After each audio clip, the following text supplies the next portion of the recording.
Hi guys, welcome back to the channel. Today I've got the tank review for the brand new German Tier 8 premium heavy tank, the E65 Zwilling. Now if you do like the video, as always, don't forget to like and subscribe down below, as it really does help out the channel. And yes, the Zwilling, it is part of the 2025 Black Friday stuff that goes off. You can get the base tank and it comes with a skin when you purchase it during this Black Friday. And the skin will give you a 65% tank XP bonus, just like the other Black Friday skins. But if you don't really like the Black Friday skin, you can just run it base and run other camos that you do like. As a tank, it's not the best, honestly. It's one of those vehicles that, just like the other double barrel tanks that have the Soviet mechanic for the double barrel, where, you know, you don't have to have both guns loaded to fire, it racks up damage very, very quickly. And if people ignore you, your damage flies through the roof very, very quickly, because it does fire and just keep damage ticking constantly. And then you have the ability to press left on the D-pad and double barrel people as well, which is always super satisfying. And it's got these 288mm guns, which generally are fairly accurate, and like I said, the DPM for both combined is actually pretty decent. Just where this tank falls down is the armour, genuinely, because the mobility of the vehicle is slightly above average for a heavy tank. It's not incredible mobility, but it's pretty decent.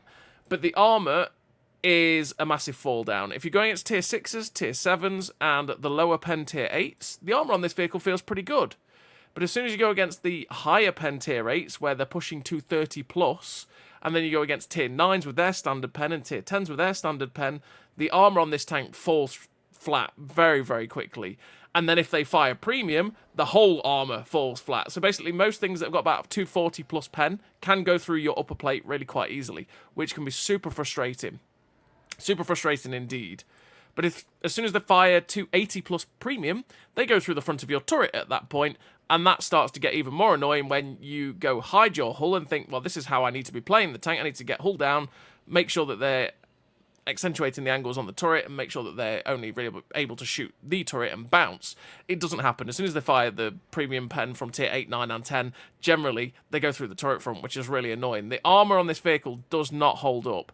Add to that, it gets set on fire all the time, and it gets ammo racked all the time as well, because the ammo rack in the engine is really weak. It just leads to a purely frustrating time. Sometimes, like I say, you play this vehicle, and you're going to see that in one of the replays, where you go, this is great, this is going really well, and this is a fantastic vehicle. And then there's lots of other games where they have the higher pen, and they go against your army, you go, I can do damage, I'm doing quite a bit of damage quite quickly. Oh, my HP's gone. Because they just butcher your armour. And it is a very, very frustrating tank to play, which is why I don't think it's the best tank in the universe, honestly. And it will be one of those tanks that some people will probably love it, but others, most that expect a good time with a brawling heavy tank, will struggle. So let's get into the statistics of the E65 Zwilling. So as you can see, we've got a 38 km/h top speed, 15 km/h reverse speed, 1000 horsepower engine, which is 14.8 horsepower per ton ratio, which means you generally get to that 38 km/h top speed not too bad, but it can feel a little bit sluggish at times. If you run the turbocharger, it goes above 15 horsepower per ton ratio, which can be decent. 20% internal fire chances on the high end of fire chances, and generally you get set on fire if you get shot in the engine. And obviously weak fuel tanks as well mean that you generally get set on fire a lot. 27 degrees a second on the hull rotation speed is also not slow, but it's also not quick, which if you help it out, you'll get it to a decent level, but it still feels fairly sluggish when you're turning left to right. 2 on soft, 1.2 on medium, and 1 on firm is not too bad for the terrain resistances for this vehicle. The medium isn't great, but the firm and the soft don't really hold the tank back that much, and especially when you put a crew in it, it gets that little bit better. 380 metres of view range is very average for a tier 8 tank in general. That means you do get a decent amount of view range out of this vehicle when you set it up with optics, vents, etc. Get up to about 475, which is not too bad. 25 degrees a second on the turret rotation speed is, again, slower than the tracks, and it is fairly slow to turn the turret left to right, so do bear that in mind. 0.94 accuracy during rotation, with a 2.29 accuracy during movement, is not incredibly bad, but it's not incredibly good. It means the aim circle does bloom out a fair bit when you turn the tank and the turret, but you do have a 2-second aim time, which means it does aim in pretty quickly anyway, and generally, even with 0.35 accuracy, that's getting onto the derpier end of the scale. That's in the middle of what I'd call accuracy, where you're sitting there going, this gun feels accurate, but at times you can feel it derp shots. You sit there going, really? Really, gun? Thanks for that. You know, it's one of those kinds of accuracies, which, when it gets fully aimed, it's not too bad, and it doesn't take too long to get it fully aimed in. You've got 9 degrees of gun depression, which is pretty flexible for a ridgeline, and realistically, that's where this vehicle wants to be. It wants to be able to go hull down, use only the turret armour, where it's more likely that people will bounce, but like I say, you've got to be careful of the armour on it, because people firing premium will just go straight through it, and that can be really frustrating, but it's easier to obviously only give turret armor and then be able to keep firing at people, because you can pull back behind the ridge, get safe, and you're not giving your whole your whole hull armor, which is really quite easy to be able to pen for a lot of vehicles. 7.5 second reload on this 88mm gun, which is obviously the same on your second gun, so you get 2 sets of that, with 2.2k DPM, which is not too bad for this kind of vehicle at tier 8, and since you've got that double barrel as well, that means you're doing a lot more damage pretty quickly. 221 pen on the standard AP is fine, that's pretty average for a tier 8 vehicle, and 273 on the premium APCR, again, is pretty good. You'll go through most vehicles you're going to face, except for maybe a Type 5 Heavy or a Mouse. 44mm penetration on the HE as well is quite low for the HE pen, so that means the HE generally is a bit of a pain to be able to use, and I don't really take any. As you've got 280 alpha on the standard and 370 on the HE. 1000 meters a second shell velocity on the standard AP is bang average, meaning you do have to give a good amount of lead at distance to be able to hit your targets. 1250 on the premium APCR is not too bad. It's pretty good, to be fair, meaning that you feel quite a difference in the gun handling when you fire that APCR round, because that velocity is just that little bit nicer, and that's all the same for your right-hand gun as well. You do have to be careful with the double barrel mechanic, because your aim doesn't adjust for which gun is firing, so sometimes you can have the left-hand gun around the wall, and where it says you're quite clear to fire at someone, you might actually not be, and your gun might be behind a wall, so you might fire and go, where did that shell go? You actually hit the wall, so do be careful of that the aim doesn't adjust for which gun you're firing out of. Obviously, it does tell you which gun you're looking at, or looking out of, but you've just got to be careful of your surroundings with this double barrel, and it can make some of the shells feel a bit wonky as well sometimes with the way it comes out of the gun when you're trying to aim for things like tracks and stuff like that. You got 150% silver bonus as well for a premium tank. It's not too bad. We'll make decent silver, but it's on the lower end of silver bonuses for a tier 8 vehicle. And like I say, bear in mind that you put the skill on it, you will get a 65% tank XP bonus as well, which means it does make more XP, which generally converts a little bit more into commander earn rates, but not much. So let's have a look at the modules for the vehicle. So that's where the engine is. Like I say, any shots that generally go into the back end where the engine is on this vehicle set you on fire, so that is pure pain. The ammo racks right here, generally, if a shot enters anywhere towards these ammo racks, like through the drive wheels, because you can see they're directly behind it, will damage your ammo rack. The ammo rack is very, very weak on this vehicle, and it likes getting ammo racked. So do be very careful of that with your E65 Zwilling. Might be something that you might want to take the reinforced internals for. And that's where the crew sits, in the Zwilling. As you can see, there is a lot of crew members for this vehicle. So for the armour, we can actually look at Tanks GG, since the armour is the same on our version as it is on PCs. And as you can see, the armour thickness is, we're firing the AP with 221 pen. And if you're firing at the lower end, you actually have a 50% chance to go through your own upper plate at the lower section. The upper section's a little bit less, lower plate's easy to pen, but the turret front's pretty strong against this 221 pen.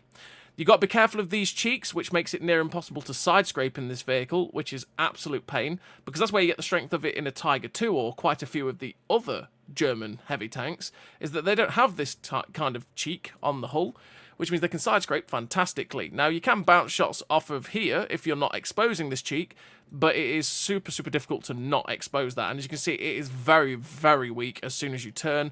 So you can make it so that the upper plate is very difficult to pen, but then they just go straight through the turret cheek. Sorry, not the turret cheek, the hull cheeks, which is pain. Be careful of the flaps underneath as well, because they can actually overmatch this, as it is only 30mm thickness. So if you're like this and someone shoots up into the track here, they can actually overmatch that and pen that.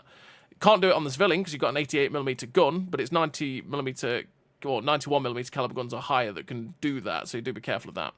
But naturally, firing premium is where it goes downhill for this 65 Zwilling. We loaded the 273mm of penetration APCR round, and this is what happens to your hull. So naturally, think about what happens with tier 9 and 10 standard rounds. 230 to 250. If anyone's got about 250, 260 pen, they go through your upper plate really, really easily. And even angling can mean that it's still very, very easy to pen, which is super frustrating. And the turret armor, as you can see, is a 50-50 for yourself, or a little bit less than a 50. It's a 40% chance to actually go through on flat. And again, when you think that a lot of tier 9 and 10 premium is 300 plus, they go straight through the front of this. And there's quite a few tier 8s as well, including tank destroyers that go up above that as well, and they will go straight through the turret front, which can be super frustrating. If you're using the full width of the gun depression, though, it can be still pretty good, but again, 300 plus pen is going through those turret cheeks. And you've got the cupola on top, which is a small target. It's very, very difficult to hit, but it can be hit, and trust me, it has been for me, which was really annoying. Like I say, the armor on this vehicle is one of those that is super duper hit and miss, and can lead to a very, very frustrating time while trying to play this vehicle, because you sit there going, aha, I can bounce things, and then all of a sudden you can't bounce anything, and it's curtains for you. Like I say, with the way that this thing does damage, it can do damage very, very quickly, and if you can get yourself in that situation where you're not really being focused out too badly, you rack up damage so fast, and having the ability to, you know, keep damage racking up constantly with the way that double barrel mechanic works, and when you burst, instead of just doing a double barrel and you keep firing cyclically, you will end up doing a lot of damage pretty quickly, but then you can just default to going, that guy's got 500 hit points, I need to kill him with this one chance, so we load the double barrel, kill. And it does do damage very, very fast. But like I said, the armor is so frustrating on this vehicle. Which is why I say that it's one of those tanks that I don't think it's that great, honestly. Just because of the fact that you are a heavy tank, you tend to feel like you want to get stuck into a brawl. It's not got the best mobility in the universe to get to better flanking positions. Like some other vehicles that are heavy tanks that have, say, 50 kilometer an hour top speed, but not the greatest armor. It means you can get to better positions to flank, rather than be that brawly heavy tank. This is more that speed where you kind of get to a position and you kind of stuck there, which can be super frustrating in E65 Zwilling when your armor just goes, no, you know? So let's get into the crew and equipment for this vehicle. So I have stuck the crew in the Asterion. Let's get it into the E65 Zwilling. And as you can see, I run Born Leader, Situational Awareness, Track Mechanic, Run and Gun, Snapshot, Clutch Braking, Expert Gunner, Rapid Aim, and Armour Angling. Armour Angling to reduce the amount of damage coming into the tank by 5%. That can help you in quite a few situations where you might be a 50-50 for a one-shot, depending on their alpha, and actually it makes it a little bit more than that, or less than that chance. Yeah, more chance of you surviving a shot, essentially. Say you've got 400 HP and they've got 400 alpha, naturally it gives you a little bit more chance of surviving that hit with the 5% armor angling in the decrease of damage coming into the tank. With Rapid Aim, that increases your turret traverse. That's nice to do, especially since we're going to be running clutch braking as well to make the track traverse better, because the track traverse and the turret traverse isn't the best on this vehicle, so I want to help it out with those two perks. The Expert Gunner to increase the chance of damaging enemy modules as well, especially when I'm double barreling people. It means if 2 shells from the double barrel mechanic hit an ammo rack, it could be quite likely that I blow the ammo rack, so that's what I want to do. Run and Gun and Snapshot to make the best out of the gun handling, again, so that we can make sure that we're going to be hitting these double barrels and hitting the general shots for this vehicle. Track Mechanic to get the tracks back on faster, as generally, again, you are a heavy tank, you tend to get stuck in a bit, and it's nice to be able to get the tracks back on faster if you've already burnt the repair kit. Situational Awareness to get the view range up, and Born Leader to just increase everything about the vehicle. And in terms of the equipment, I do run food, naturally, because that makes everything better. I run vents, the gun stabilizer, optics, and the turbocharger. Turbo to get that extra engine power, to get the mobility a little bit better, so I get to the top speed a bit easier, and have a little bit better top speed as well. But that's quite interchangeable. You could drop the turbocharger for the armor hardening to work in conjunction with armor angling to reduce the amount of damage going to the tank by 10% combined. If you feel like the aim time isn't good enough, you could run the GLD, but I feel like the aim time is good enough on this vehicle. You don't really have to worry about that too much. If you feel like you get set on fire all the time, which it does, or your ammo rack gets damaged all the time, which it does, you can run reinforced internals as well, which increases the durability of the fuel tanks, the engine, and the ammo racks by 50%, which could be something that's very, very handy for this vehicle because it happens all the time. Trust me, it's pain. So you could definitely run that as well. It's really down to you and how you want to kit out the vehicle. I just run the turbocharger because I want to get that bit faster. Optics and vents to make the view range as good as possible, as well as the DPM and everything about the vehicle. And the gun stabilizer to get the accuracy during movement and rotation down to a good level so that the aim circle doesn't bloom out too badly. So let's have a look at the statistics now we've got it fully kitted out. So as you can see, the top speed's gone up to 39.9 kilometers an hour. It's gone up 1.9 kilometers an hour because we've got the turbocharger in, which is where I say the turbocharger for a lot of vehicles that aren't the quickest is not that useful. The reason we're running it on this vehicle is for the engine power boost, not the top speed boost. You've got 15.75 kilometers an hour reverse speed, a 1050 horsepower engine, which is now 15.54 horsepower per ton ratio. So we've gained, what, 0.8 on the horsepower per ton ratio, which is quite nice. It gives that little bit extra feeling in the mobility so that it doesn't feel quite as lethargic. 29.33 degrees a second on the hull rotation speed means it does turn that 2 and a bit degrees a second faster, which can make it again feel a little bit nicer, with the 29.67 degrees a second turret rotation speed as well, meaning it's actually slightly quicker than the tracks now, which is good for the Zwilling. Your ground resistances have got a little bit better, although we've not helped them out that much. 475 meters of view range means this vehicle can again spot for itself pretty well. You've got a 0.77 accuracy during rotation with a 1.61 accuracy during movement, which means that, again, the gun handling is actually pretty decent on this vehicle. The aim circle doesn't bloom out that badly, and you've got a 1.88 second aim time, which means it does aim in the gun pretty quickly anyway, so it's not horrific. And with a 0.33 accuracy at 100 meters, it is fairly accurate as a gun, and generally will hit a lot of the shots that you want to take. You will find that obviously with the way with the way RNGesus is, RNGesus likes to go, huh, lol, and you'll miss some shots that you sit there going, really? Thanks for that. You've got a 7.05 second reload now, which is 2.3, nearly 2.4k DPM, and naturally you've got a little bit more than that because you've got the double barrel as well, but you've got to factor in cooldown and stuff like that, which means the DPM on this vehicle is very, very good. And yeah, you've got slightly better penetration at 500 meters now as well because of the expert gunner reducing the effect of distance on your penetration. But yeah, on the whole, like I say, I don't think the E65 Zwilling is that good, honestly. It's a little bit disappointing, and I do feel like there's better options out there generally. I mean, even from the tech tree, you've got the Tiger 2, which is iconic, and it's just an absolutely solid tier 8 tech tree tank. The gun on it's fantastic. You can side-scrape really, really well. The armor on it works probably about the same as the Zwilling, but maybe a little bit better because you can side-scrape really easily. The turret armor is a lot better than the Zwilling, or generally feels like it works a lot better than the Zwilling. And yeah, there's plenty out there that is generally better than it. It's not terrible. Like I say, it's not a terrible vehicle. It can stand up for itself pretty well, especially when you get to damage farming.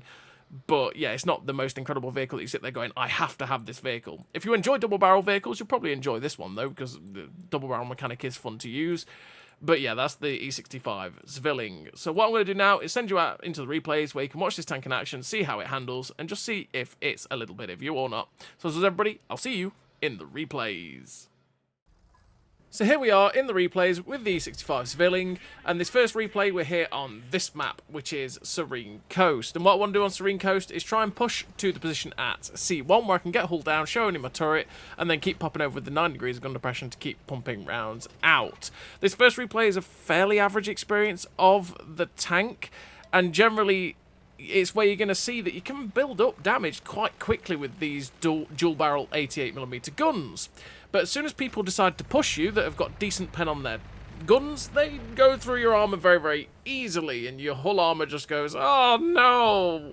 And this is one of those positions that we go to here at C1. If you have enough backup, it can be pretty decent to go to, because if you have enough backup, you can go hull down, you can get fighting, you're not the only one to be shot at, and if you've got enough people behind you sniping as well, you can pull back, draw the enemies over the ridgeline, and get some good assistance damage out of it. The problem is that not that many people do push to this position. What ends up happening is people go to F1 and then just sit at F1, which is out in the open for pretty much everybody up here, and then get farmed, which is quite awkward. Or everyone just sits back at places like J1, J2, like our team is currently doing, meaning you can get very isolated very quickly, and you'll end up dying. You'll get good assistance damage out of it still if they actually shoot for you, because naturally the enemy team will push quite aggressively to shoot you if you're all alone. And that will feed you assistance damage, but it's only going to last as long as your hit points do. So we just managed to get 11... Wow, that's satisfying damage numbers. 1111 damage so far, with 597 assistance, because we're trying to draw these guys over the ridge into us so that the guys behind us who are currently shooting things if they pull over will shoot them and give us some assistance damage, which would be quite nice. So I've got to be very, very careful, because again, I'm very alone, very, very alone. If these guys decide to be aggressive and push, it's not going to be a good time. Now, these guys are all firing standard at the minute, and I'm only showing them my turret, which means they're not going to go through the turret firing standard, so we're doing all right. We get the double barrel there into the middle one. The Zwilling decides to pull over and get a shot into our hull armor there, because, again, in this position here, if they use their gun depression, they can just go straight through the hull armor. Again, Jagdpanther 2 on the move with his 128mm gun actually fires a shot straight through the upper plate. The upper plate gets penned by the premium round of the VK4502A. We managed to track and pen the mill there, stopping him dead in his tracks. And the Jagdpanther 2 finishes us off with a shot through our upper plate. But we end up getting 2 or 3 people killed there for our 1 tank, which is a worthy trade in the end. But you saw, we managed to rack up 2.5k damage really, really quickly. We got 2.5k assistance out of that as well. 2.9k block, because we managed to bounce quite a few of the standard rounds from those guys. But as soon as they pressed A and decided to go over straight into our upper plate, they just started butchering our upper plate. And our armor went from, hey, I'm doing all right here, to all of a sudden, everything's penning us, because it is a matter of, if people are firing standard at you, the armor is actually pretty solid. But as soon as people fire premium, your armor goes to, oh boy, I'm really not great, and everything is now butchering me. Which, like I say, can be super, super frustrating. It was why this tank is a super frustrating tank to play, because while you feel like you have strengths, those strengths can be negated by the premium rounds, which can then, yeah, make your game go from, hey, this is going alright, to, oh my lord, I'm getting butchered. So we're on to the second replay, and I think the second replay was actually the first game, or the second game I played in the tank.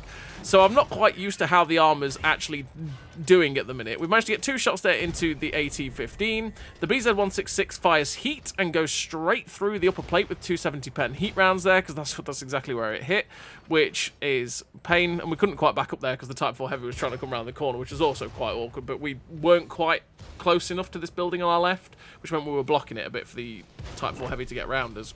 So just awkward driving maneuvers. So we're just waiting for this BZ-166 to actually drive around the corner, and then we can either double barrel him or single barrel him, whichever way we want to do it. And I decided, okay, you know what, I might go to the corner and side scrape against this building to get shots into the BZ-166. I think twice of it, though, because I actually see the guys coming in behind us on the map. That was one of the moments where I went, oh boy, they're actually coming up behind us. That's quite awkward.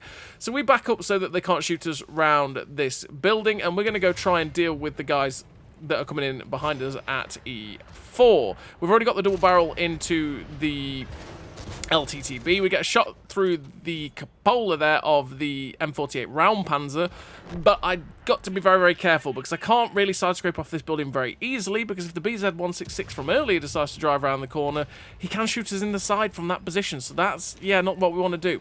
So we get the double barrel out, put the shot through the M48 round panzer there, which we should have killed that guy.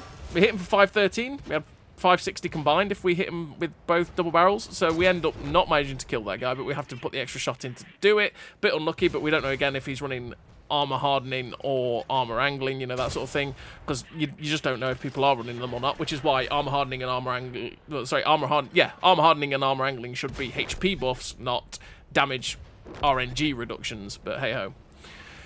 So we've actually lost a lot of hit points there, because we started taking some shots in the side as well. It was a bit of a crossfire. We wanted to get rid of the round panzer, then we could go after the 65T. We're now at 1 shot, but we see the BZ-166 is around the corner, so we're going to go around, try and get a double barrel into this guy, put it through. He fires heat straight through the front of the turret. Sadly for us, because we only exposed our turret there, he put the shot straight through the turret front with the 270 pen, which is a 50-50 to go through that turret front on flat, and finished us off. And we finished the game with the 1 kill, 2.9k damage, 3rd class, the sniper medal. Again, a fairly average game for the E65 Zwilling there on that map, which was Ensk, which is realistically the perfect map for a heavy tank. And it's a bit awkward for this kind of vehicle, because, again, it can't really side scrape, because the cheeks on the hull armor become very, very weak very, very easily. The turret armor especially gets busted by premium rounds, not so much the standard rounds, but premium rounds especially go straight through the very, very flat turret armor. And the upper plate, well, the lower plate's Swiss cheese, but that's good, because that's the general weak spot. But the upper plate gets butchered by 240, 250, 260 plus pen quite easily, and that can be super frustrating as well in that kind of brawly Ensk environment. As you saw with the first shot we took from the BZ-166, who just smashed a 270 pen heat round straight through the upper plate, no problem whatsoever. And it's those kinds of shots which do you in as an E65 Zwilling, because it's just a shot that randomly catches you out of the blue around a corner into an upper plate, which was pretty well angled as well, and it ends up damaging you and taking some of your hit points away, especially for the amount of damage that the BZ-166 does. And then you factor in if you play against tier 9s and 10s and they do that really with relative ease, it's where, as a heavy tank, you become super frustrating.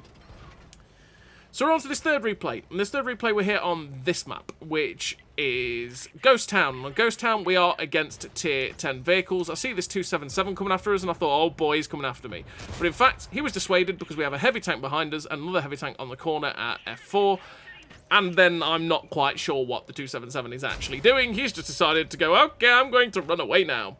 So we press left on the D-pad, get the double barrel out so that we can put the 2 shots straight through that 277. Because generally, it's better in the opportunity moments to fire single shots. So go single shot, single shot, single shot, because you'll do damage, or you'll fire and do 3 shots of damage a lot quicker than just doing double barrel and then waiting for the next shot to load. But in the moment like that 277 there, where he was getting... the possibility was I was only going to get the chance to fire 1, maybe 2 anyway. May as well double barrel, get the 500 odd damage into him, and then pull back. Now, we drove around the corner there to go for a double barrel into the Leopard. I figured I might take a hit from the Leopard, but I didn't anticipate an M48 pattern being there as well, which was kind of awkward, because it was like, aha, I'm here to double barrel you, Leopard. Wait, there's 2 targets here. Oh, boy. And we took 2 shots of damage, which was quite awkward. The light tank drives around the corner, takes a hit, so I decided, okay, I'm going to use this opportunity to go around and get a double barrel straight through the lower plate of the M485 pattern and pull back. Again, I could fire a single shot there and do damage a little bit quicker, a little bit easier, but I didn't really want to stick around because the Leopard could get a shot into us. The M48 pattern could get a shot into us again. They can go straight through my upper plate with their standard pen very easily. So I'm just trying to get double barrels in where I can to be able to shut these dudes down. Now, with the medium tank having driven around the corner, which was the M48, I couldn't quite see which one it was, and I thought the Leopard had joined them, so I ended up overexposing around that corner. We get the double barrel in to shut down the Leopard, but it means we're now a one-shot for pretty much everything, which is, again, it's a bit awkward. We didn't really need to take that hit from the Leopard, but we did get rid of a tier 10 medium tank with our double barrel, which is absolutely fine. We're just going to side scrape off this corner, which, again, is pretty awkward because we're actually just exposing the cheek arm, which is really, really weak if we're doing this. We get the double barrel in, and we are very fortunate that that hit that CS52 at least. We'll take that RNG. You know when RNGs are smiles upon you? You've got to take the rough with the smooth, right? When RNGs are smiles upon you, take his blessing and do the damage, because that was a very, very slim hit, but we'll take it. We're up to nearly 3k damage, going around after Mr. E... Oh, no, it's an Object 780, which we've loaded premium for because we're not guaranteed to go through a 780 with 221 pen, whereas our 273 pen is more likely to go through his lower plate or his side. Even the side can be a bit tricky with the 221 pen if we hit the front end, but with the premium we can actually have a chance of going through his lower plate as well. Now, I didn't expect the 780 to actually drive round the corner there to go kill the T62A, so we're actually fairly fortunate that he chose the T62A and not us. So we're going to go around and see if we can get a cheeky shot into his rear if he pulls back far enough, because that's what it looks like he's doing, or it looks like he might actually just charge down this ramp in front of us.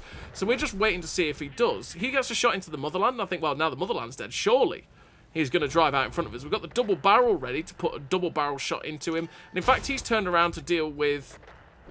Well, I'm not quite sure. He must be trying to get a shot at the medium tank that's at G7, G8. So we got the double barrel into him. We're going to try and get one more shot in before he gets around the corner, which we do manage to get into him there. We're at nearly 4,000 damage, and the 780's driving around the other way. The Moisture's driving after him, and I decide, okay, let's use this rubble pile in front of me, get a double barrel into this 780, and then maybe the Moisture will get shot into his rear, or the heavy tank at E6 will. We get the double barrel in, tracks and pens him. He just snaps a shot through our upper plate, I think he actually caught the cheek there of the hull straight through, no problem whatsoever, and finishes off. But he ended up getting finished off for that anyway. We finished with the second class, the Sniper Medal for the 1869 base XP, with the 4.3k damage in a tier 10 lobby, which is a really, really nice game there for the E65 Zwilling in that lobby. But again, you saw the armour at play. Upper plate, lower plate, turret armour, the cheeks, easy pens for tier 9s and 10s, and yeah, your armour just means... I mean, it's the same for a lot of tier 8 heavy tanks, right? Even a tier 9 or 10 game, their armour doesn't mean quite that much, but the 65 Zwilling is even more pain in the fact that even the tier 8's fire and premium just absolutely butcher your armour, whereas some of your equivalents here at tier 8 can bounce the standard and premium rounds of tier 8s off of the upper plate armour. The lower plate armour, maybe turret armour might get butchered still, but, you know, they can at least stand up in that kind of situation. And even against tier 9 standard rounds and tier 10 standard rounds, they can bounce the shots. It's just a bit awkward for the Zwilling. And I think that is the frustration. It's just how inconsistent the armour is, because you feel like, yeah, the armour's pretty good when you're in a good matchup. And then, like I say, all of a sudden, it's like someone flicks a switch and the armour just all of a sudden becomes pointless. And you sit there going, oh, really? Thanks for that.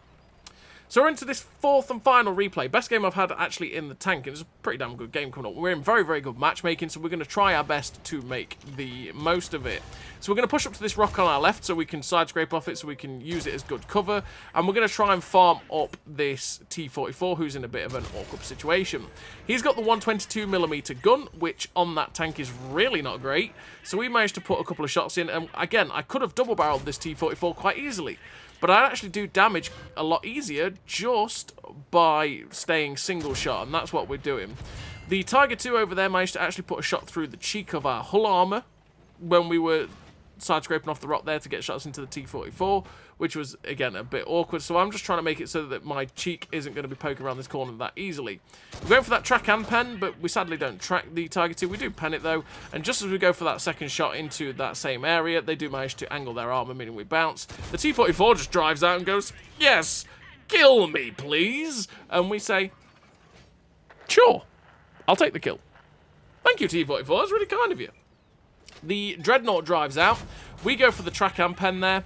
Again, I thought, I'll hit the track of this Dreadnought. I'll track and pen it first time. I can get maybe two or three shots into him quite easily. I'm not going to go for the double barrel. Sadly, our shot actually went a little bit to the right and just ricocheted off his upper plate, which was a sad time. That was a bad shot there on the cupola of the 88. The Tiger 2 has resorted to firing HE at us now, which is, again, a bit awkward. The 88 is now a one-shot for us if we roll well enough, because it's our average. But we low roll, meaning the 88 actually survives. We're being careful of this Tiger 2 as well. Always keeping our eye on when that Tiger 2 is going to be pulling out, because naturally, again, he can just HE us. Well, I suppose she, if she's a Scottish girl. But yeah, that they can end up HEing us and taking a decent amount of damage off of us. And also, if they decide to fire APCR, they will start going through our upper plate, which, again, is a frustrating time. But we're getting really unlucky with our RNG here with the shots on this Tiger 2. We've had shots go low, shots go high. It's like, please, Zwilling, please. We're starting to get to a point where we're kind of lonely here. The Tiger 2 finally overexposes, so we go for the double shot there into the track of the Tiger 2, take the opportunity to just get 500 damage into them, whittle their HP down a little bit, and again, we're just keeping our eye on what is going on our left as well, because if these guys decide to start pushing us, it could get awkward quite quickly. So if we see there's Zwilling poking over and actually just going straight after us, he can kill us in a double barrel, which is why he's coming after us. But thankfully, he pens one and bounces the other. And this is where this Zwilling's armour is a bit sad, because as you saw, I went straight through the upper plate. Got the lower plate this time, go straight through it. Even if I hit the upper plate there with my standard round, at that range, aiming down to the upper plate, we go through it every time. We managed to get a track and pen there into the Tiger 2, which was perfect. Hoping we get another one in, aim the shot up, it goes in, damages the ammo rack of the Tiger 2, which makes them think twice. The Dreadnought's now coming in, which if they fire HE, they could splash us to death. If they fire heat, they could possibly go through us. If they fire AP, they'll just bounce, because they're not going to quite have the pen. And in fact, they fired AP, so we get very lucky to be surviving the shots here from Mr. Dreadnought. Managed to track him, pen him, we finish him off here. The Tiger 2's coming after us. They missed their slim shot on our cupola, so we're just going to aim the shot into the lower plate, and we actually get fortunate with the roll there to end up finishing off the Tiger 2 for our 5th kill of this game. Up to 5.3k damage, 3.9, well, 3k blocked as well. We've had a good time with blocking shots, because a lot of them were firing standard rounds and couldn't actually go through us. We get the double barrel there into the KV3, which tracks him and damages the engine, setting them on fire, which is absolutely perfect. There's 3 tanks left. The light tank I'm expecting somewhere on the left. The artillery is being chased down by the medium tank right now, and I want to get over and kill the artillery and the KV3, but I was worried about where this squall was. But in fact, the squall gets spotted going after the Type 59-2. Thankfully, they end up driving out. We get very lucky with that shot, because that was badly aimed. But we pick up our 6th kill of this game. We get the Top Gun. We'll take the Top Gun. We'll take it, always. But there's a possibility for a Radley Walters. Fantastiche. So the artillery fires, meaning we know he's over this ridge. We aim the shot up, finish them off. Got the one-shot KV3 in front of us, aim for the turret front. We actually hit the side there of his turret, finishing him off for our 8th kill of the game. And just like that, again, you see how quickly the damage can build up for this Zwilling. Finished with the 8 kills, 6.5k damage. the decent amount of silver, the Ace Tanker, the Radley Walters, Devastator, Sniper, High Caliber, the Steel Wall, Pascucci's Medal, for that 2.4k base XP. A fantastic game there for the Zwilling, which was in a very, very good matchup, realistically, for the vehicle, and that's where that tank is going to shine. But like I say, it's a very, very frustrating tank that's just not quite the best, because the mobility is fairly just slightly above average. The gun handling is pretty decent. The damage output of the tank is quite good, but the armor is super frustrating to play with. It's super frustrating indeed. So as always, everybody, thank you very much for watching. I'll see you next time.